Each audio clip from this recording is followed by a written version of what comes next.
can read. Right? You go back into medieval texts, and almost all of them are written in Latin. It was just the de facto academic language. Uh, the only people who spoke Latin were people who were either church officials or they were involved in the sciences. Right? Otherwise, nobody spoke Latin. It's a dead language. Imagine if all of the things that we are writing, does anybody speak Catalan? No? No? Not lately, yeah, that's right. So imagine if everything that was printed was written in some language you didn't read.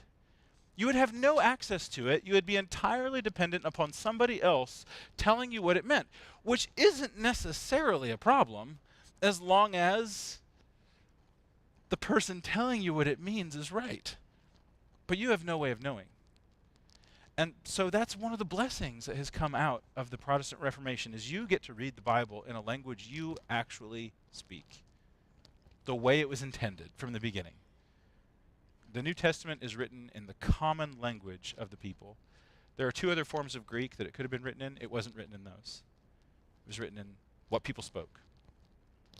So those are, I think, some good ideas. We don't want to spend too much time talking about that. No, you're not covering that in the history class that you're doing much later or earlier. But there are some bad things too. So when everybody starts getting the Bible, one of the things that we tend to do is we tend to lose focus of the one that the Bible is about, and we tend to start focusing on the Bible itself. Now, the Bible's really, really important. And one of the reasons why it's really important is because it points you to Christ. That's what it's doing. From page 1 to whatever the last page is, it's pointing you to Jesus. And along the way, people kind of lose sight of that sometimes. The same thing happened with some of the text that is in the Bible, like different passages. People will read through them, and when God talks about relationships like marriage or parenting and children being obedient to the parents, we lose sight of the fact that the end game is Jesus, and we start focusing on those things to where in the 1700s, it was not uncommon to hear people say that the highest thing you can be if you were a woman is a wife. I disagree with that. What is the highest thing that any human being can be? A disciple of Jesus, right? A child of God. That's the highest thing, right? That is what I want to be. I want to be adopted into the family of God. And so what you see in the text of Scripture is all of these things that are written are teaching us, training us how to be disciples in whatever place in life you find yourself. And so we have to be careful that we don't find ourselves falling into that same trap. So that's sort of why we have taken the approach that we did, looking at these things not only from, okay, there are going to be some practical things that we need to talk about, but what is the end game of all of those practical things? It's to be like Jesus. It's to be disciples of Christ in whatever we find ourselves. And that really, when you start back in chapter 3, that's what Paul is talking about. If you're a disciple of Jesus, then this is what your life is going to look like. So yes, if you happen to be married, your marriage should look different, right? At least you, as far as it is up to you, things should look different because you are a disciple. If you are a parent or a child, which most people fall into one of those two categories, then your life should look different because you are a disciple of Jesus. Being an aunt or an uncle or a neighbor or a friend or a brother or sister in a local church, it should be different. The church should be different than other organizations you might join because we're disciples of Jesus. And so when you continue down and he starts into verse 18, wives, submit to your husbands, that word submit there is a voluntary submission. That's totally unknown in the world at the time. This idea that you would willingly submit yourself to another person. And it's as is fitting in the Lord, for the glory of God. Husbands, love your wives. Don't be harsh with them. Why would he have to say that? Because they were harsh. Right? That's the truth. And when you go back and look in history, it was very much thought in terms of property. and not in a good way, right? I mean, a very negative way. And so then it's going to say, children, obey your parents in everything, for this pleases the Lord.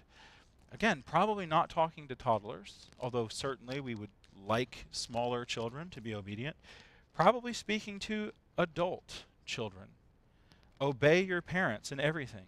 And again, this word obey is a willingness to listen. It's the same word that we saw over in Ephesians 6. A willingness to give ear to somebody, to do your duty to your parents. This pleases the Lord.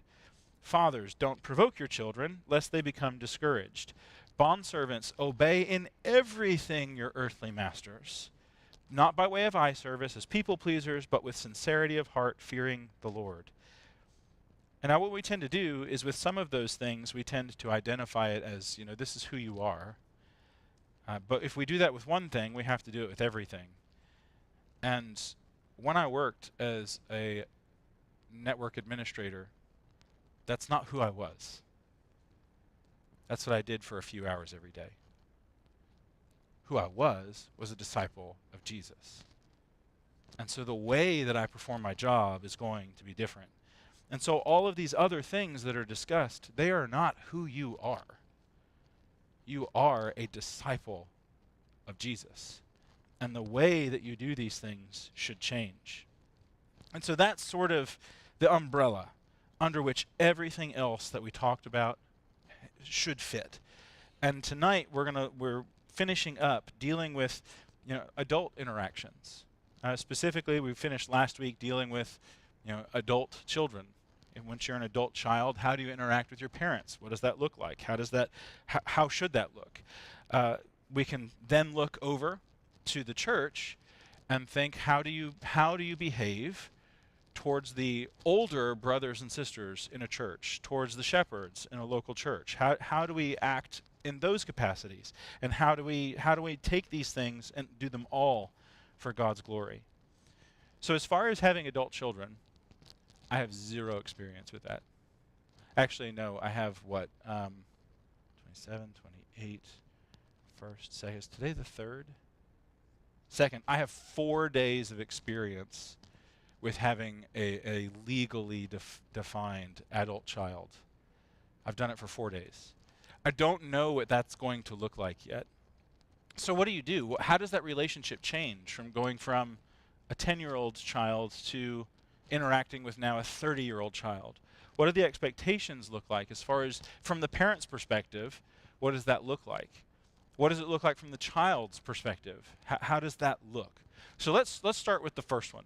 What should parents expect from adult children? What is a good biblical expectation?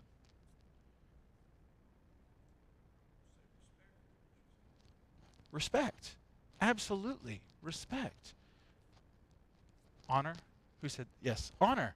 What does it mean to honor your parents?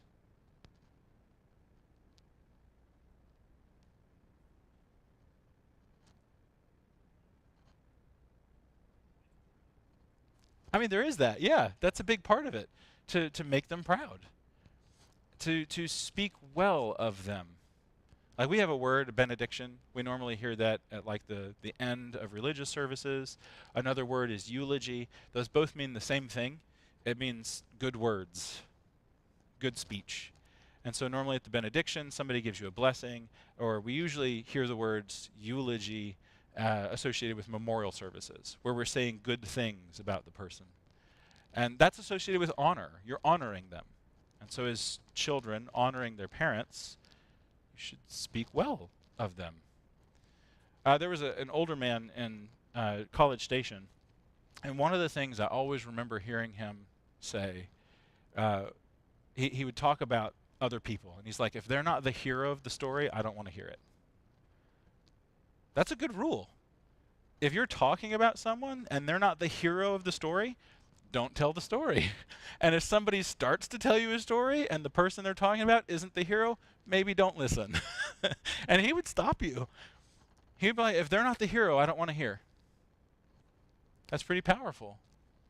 What else does honor mean? Not disgrace the family name. Yeah. To be who you've been brought up to be. Yeah.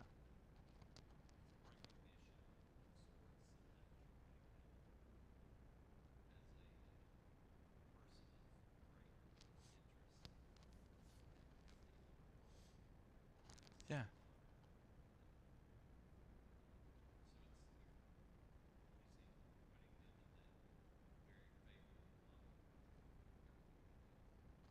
Yeah. So they're putting them in a favorable light in everything you do.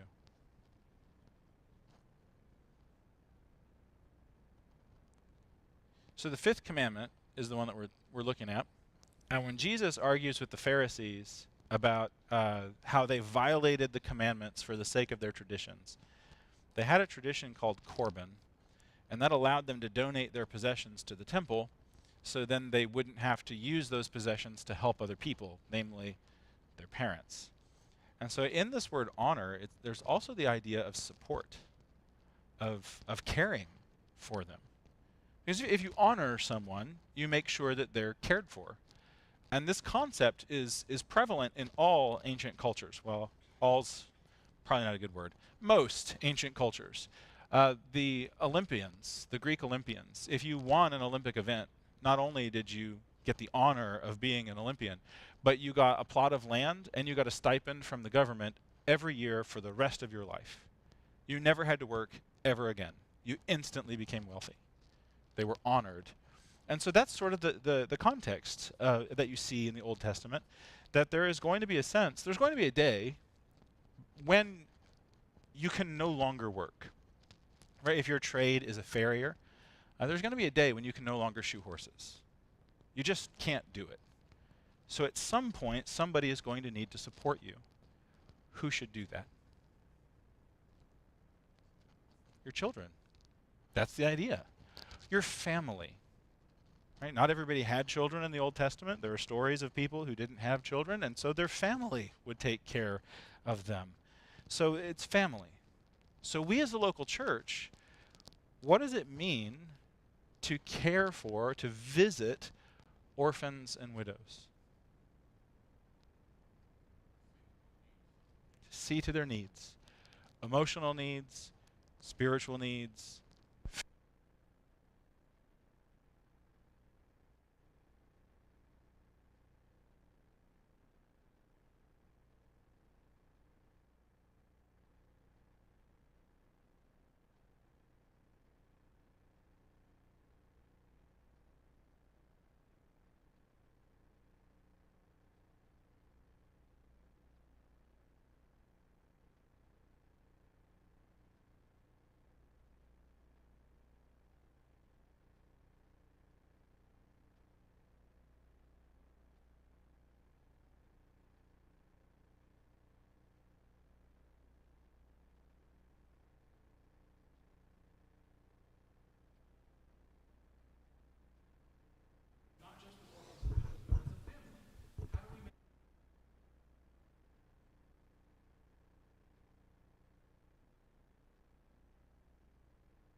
Thank you.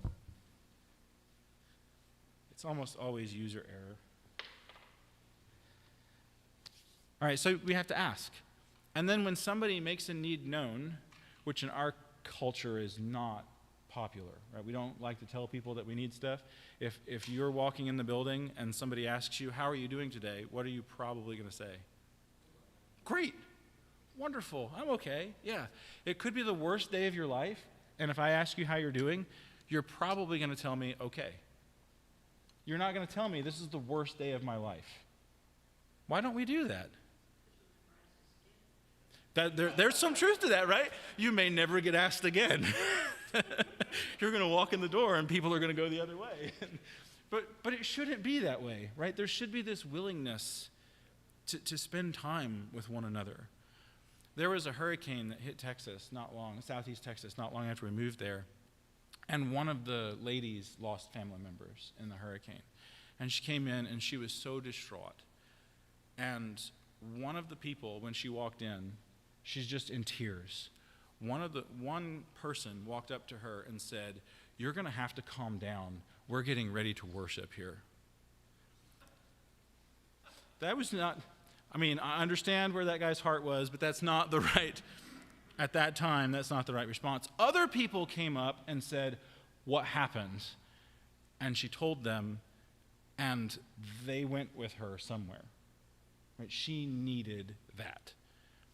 And so they're in our country and our culture, one of the things that we're always supposed to put on a strong face, everything's supposed to be okay, this rugged individualism, which has good things about it. It also has bad things where we don't ever let anybody in.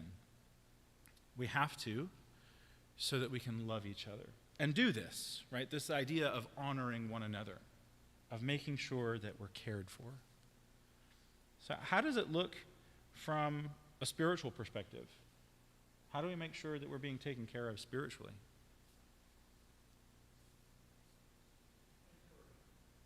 Encouragement is a big, big thing. If I notice, like if I haven't seen you in a while, I can approach that from two primary ways. There's lots of other ways. But I can approach it from a disciplinary perspective where you're wrong, there's something, you're in trouble, or I can approach it from this person needs encouragement. How can I show love to them so that whatever it is that is causing them not to be present, because attendance very rarely in itself is the issue. Very rarely. That's normally a symptom. Just like when you go to the doctor and your throat hurts, the problem isn't that your throat hurts. There's something making it hurt. That's a symptom. Same thing. We've got to find out what is the problem and how can I encourage you, how can I help you so that this other thing is no longer a symptom. What else can we do?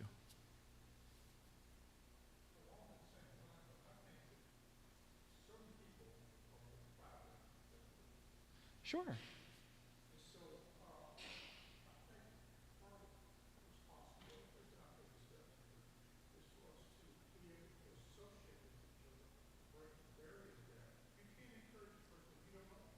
Yes.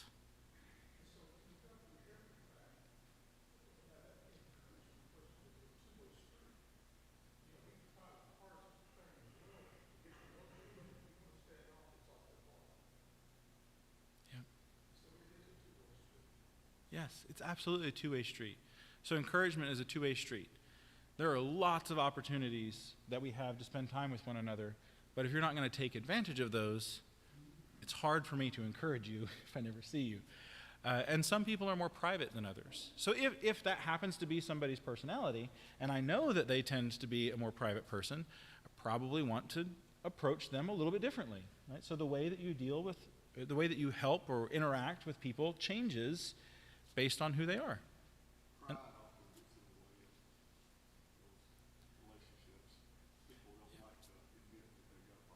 yes, and pride can get in the way of this process, right? And this is true whether you're talking about an adult parent and an adult child, because typically adults don't like to be wrong, and I don't think that the fact that you're related changes that. And the same thing would be true in a local church. One of the most difficult things to say is I'm wrong, and probably the only thing more difficult than that is to say I need help. Those are hard to say. First, because you're admitting that you didn't do something right, and the other because you're admitting that whatever it is that you're talking about, you can't do it by yourself. That's hard. Any other thoughts about what does it look like to honor one another in a local church?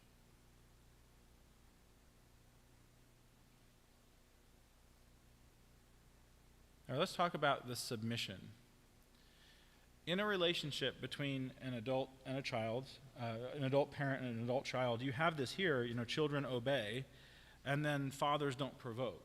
Parents don't provoke. You see that in a couple different places, the same idea put forward.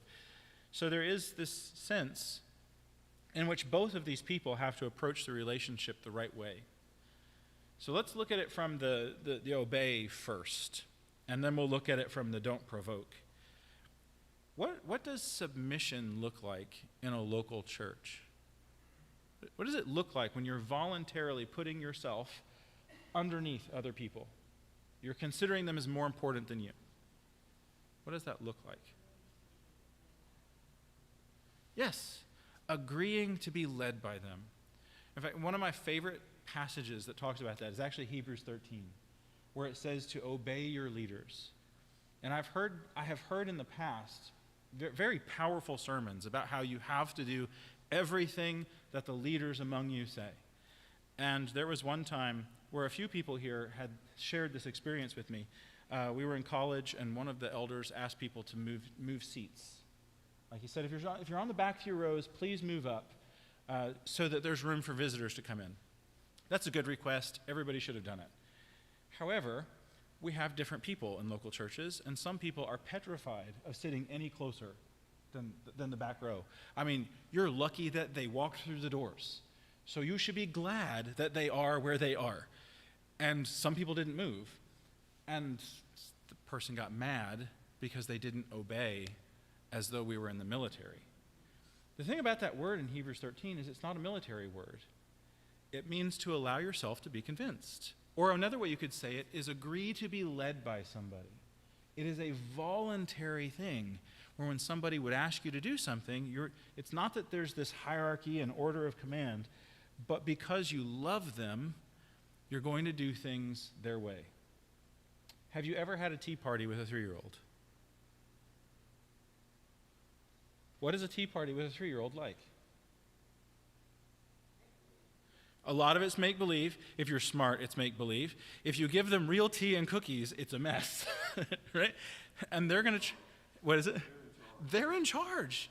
Yes, you are an adult, and you sit down with this little 3-year-old, and they're going to direct you on when you can take your cup, on what is in the cup, and when you, they're calling all the shots. Why do you let them do that? Yes, you're letting them have fun. You love them, and so you let them have their way. That's submission. We typically don't think about submitting to 3-year-olds, but that's exactly what you've done if you've ever been to a tea party. You have submitted to the 3-year-old. So in a local church, should there ever be fights over things like pews versus chairs? We're very ecumenical here. We have both. But at some places, there are fights over whether you have chairs or pews. Colors, the color of the carpet, the color of the walls. When do you renovate? When do you don't renovate? What equipment do you get? Do you have a pulpit? Do you not have a pulpit? I mean, all these questions that come up, there should really never be an argument. If we really understand what this looks like, this idea of obeying, willfully submitting yourselves to other people. Yes. Yes, we're back to verse 12 when we start looking at the character of this new person. Put on then as God's chosen ones, holy and beloved, compassionate hearts, all these things that he's going to list. And if we start thinking about this is how we parent, right? This is how we relate in families. This is how we relate to one another in a local church. The reason why we would parent this way, the reason why we would act this way in a local church, the reason why we would act this way in a job, if you're a teacher, if you're instructing people, is because we're disciples of Jesus. And when Jesus came, he came to serve, not to be served. The King of the universe came in the form of a servant and humbled himself. And so this is where we're training, right? If you start off with just physical age, everybody starts off at the child. And we are trained from the beginning to humble ourselves to somebody else's leadership. So let's look at the other side now. The parent. The parent is told not to provoke the children or they'll become discouraged. So what does that look like in a local church? We talked a little bit about that last week as far as like a family might be concerned, a parent and their child. What does it look like at a local church? How do we provoke one another sometimes? Domineering spirit. Yes.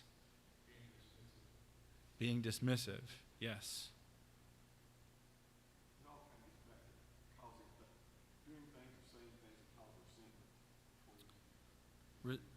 Yes, resentment. Doing or saying things that might cause resentment. Sometimes that happens on accident. So we have to realize that sometimes somebody's going to say something or do something that really hurts my feelings, and until I know otherwise, I'm going to believe that it was done on accident. And one of the best ways to go is to handle that is to do what? Just go to that person and say, hey, you know what? You said this or you did this, and I understood it to mean this thing, and it really hurt my feelings. And when you have that conversation, I have lived long enough to know that when you go and you tell somebody what they said, you can repeat their words to them, like, you said you're a cotton-headed ninny-muggins, and I understood that to mean, but then you can't say that I'm a cotton-headed ninny-muggins. You have to change the words. You said this, and I understood that to mean that you really don't like me very much and you don't like my cooking. And then they'll say, oh, no, that's not what I meant at all. That's a term of endearment in our family.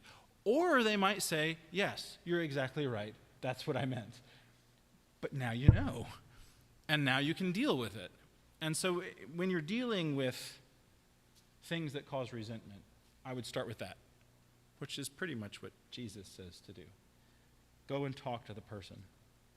So then what do we do? How do we not provoke people?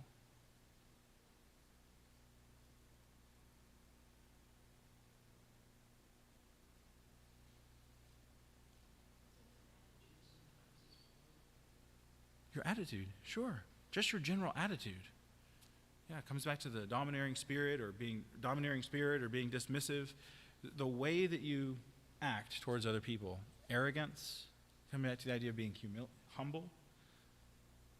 It's all capital love. If you don't have a loving spirit realizing what Christ did for you, Yeah. it's hard to get past those things. Yes, it's all couched in love. It comes back to remembering what Jesus has done for us and why we should act differently. And there will be times where you're going to be wronged. And it is better to be wronged than to cause problems. And that's a hard pill to swallow. It is better to suffer wrong, having done the right thing, than it is to make sure that things go exactly the way they ought to. That's a hard pill to swallow. But that's what we're called to do. Okay, so this idea of not provoking people, attitude, being careful in the things that we say, in the things that we do, just trying to generally act in a loving way towards people all the time.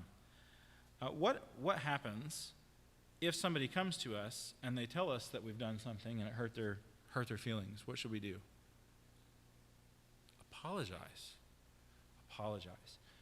And this is a big temptation for me. It may be for you too. I have to remember not to use the word if. I'm sorry if I hurt your feelings. I'm sorry if I said something that offended anybody. Clearly I did, because you've come to me and you've talked about it. And so that word if, even though we don't mean it, right? We don't necessarily mean it that way, it's a dismissive word. You're really saying, I'm not sorry. That's often what gets communicated. And I'm sure that when we apologize, that's not what we're trying to say. So that would be one word that I take out. And I would just say, I clearly did something that hurt you, and I am sorry. But is another word that can be used like if. That's exactly right. And so one of the ways that people have suggested to me to work around that, because I have made that mistake many times, is to use the word and. Instead of saying but, use the word and. You shouldn't have gotten upset about that, but I'm sorry. Don't say that. I did something and it hurt your feelings, and I'm sorry. And so those are important when we're dealing with one another. And sometimes those little word changes can completely diffuse a situation. I didn't believe that was the case until I saw it happen. I've met people who were just masters of making sure that things are worded the right way. And they can walk into a situation where things are just a disaster. And in a short time, it's not magic, but in a short time, they could walk out and people were at least peaceable. Right? They're able to walk out and not be angry at one another anymore. The problems haven't necessarily gone away, but they're not mad anymore. Proverbs 6 speaks of things that God hates in its progression. And the last one is the one that sows discord amongst brethren. Yes. Proverbs. That's a very serious thing if that's the way God looks at it. Yes. Proverbs 6 has a progression of things that God hates.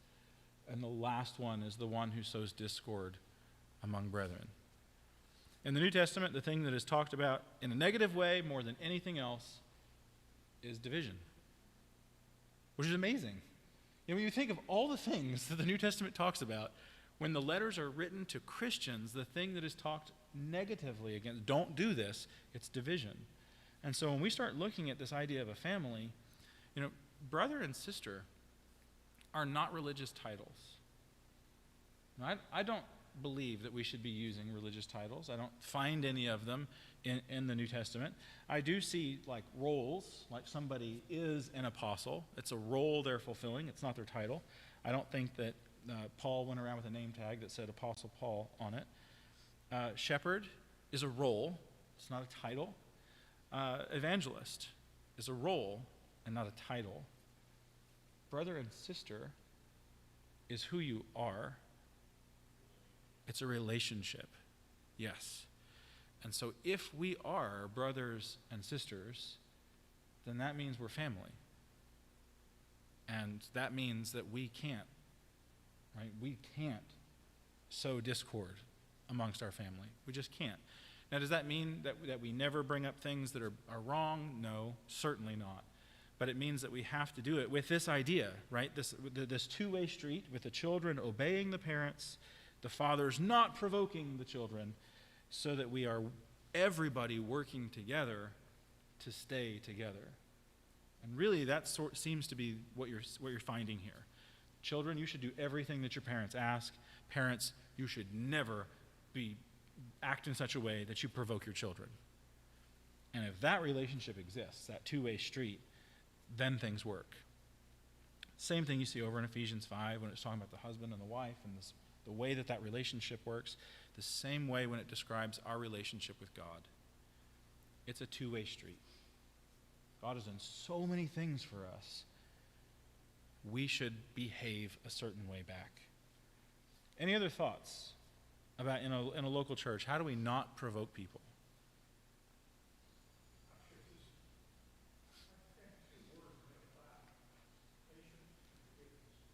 Yes.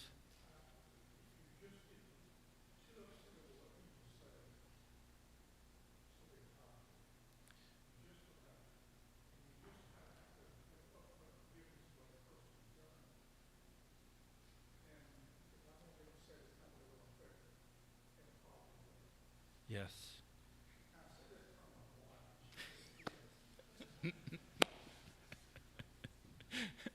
Patience and forgiveness. Those are important. And especially when you get a big group of people together, because we're going to have very diverse opinions. And especially in a group like this one, where we have people from both coasts. Right? We have people from California, we have people from the East Coast, we have people from both I don't know how to do that. We've got people from about as far north as you can go and about as far south as you can go too. And we've got people from all over the place here.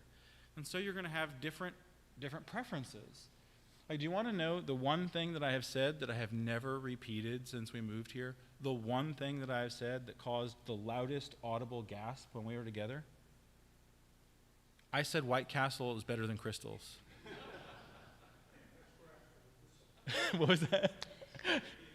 That's right. That's grounds for dismissal. That's right. And so, I mean, we say things like that, and we voice preferences, and we're different people. And in Chicago, they put tomatoes on hot dogs. Sorry for everybody who likes that. Right? It's weird. I'm totally New York style hot dog. Right? And so there's all these different preferences, these different things that we like.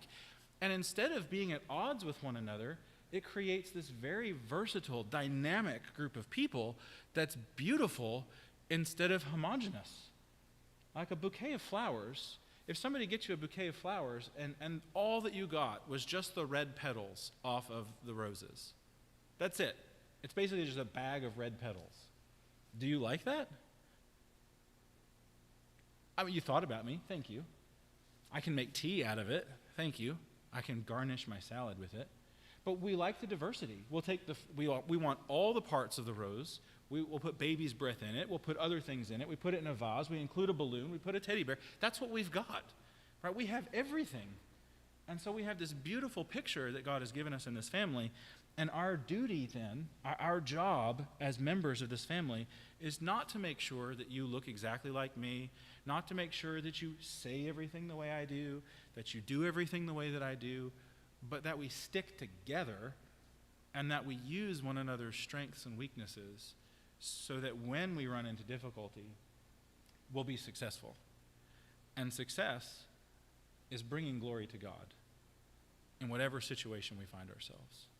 We're going to bring glory to God. And that's sort of what Paul has been driving at the entire time he talks about these families, these relationships, all these different things, is wherever you are, your duty is to bring glory to God. Any other thoughts as we close up?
Yes.